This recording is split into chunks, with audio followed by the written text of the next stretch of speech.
How's everybody doing? Just thought that maybe by bringing this prop in here, it would help get your arms around it a little bit better when we're talking about CB1, CB2 receptors, the human endocannabinoid system. Now, hopefully this visual just makes it a little bit more understandable.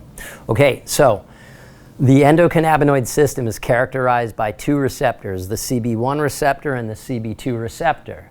CB1 receptor is found predominantly in the brain in different areas and regions of the brain.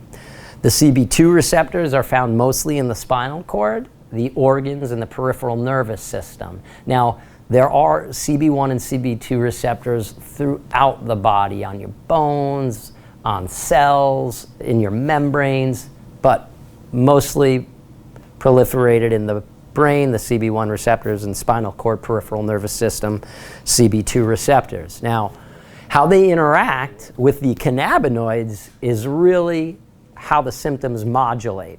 In other words, when the cannabis and hemp plant grow, they produce molecules. We call these molecules cannabinoids.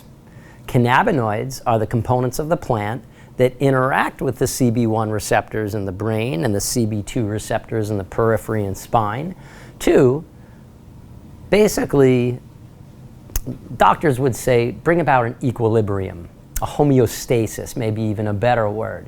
In other words, if somebody struggles with sleep, and I'm going to get into a full spectrum product versus an isolate in a minute, but if somebody is struggling with sleep, obviously what we want is some sort of modulation of that function and system in the body, serotonin levels, melatonin levels, GABA levels.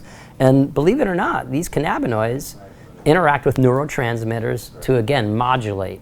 So if somebody's suffering from insomnia, hopefully the product can help reduce those symptoms. They have a more restful sleep pattern, et cetera, et cetera.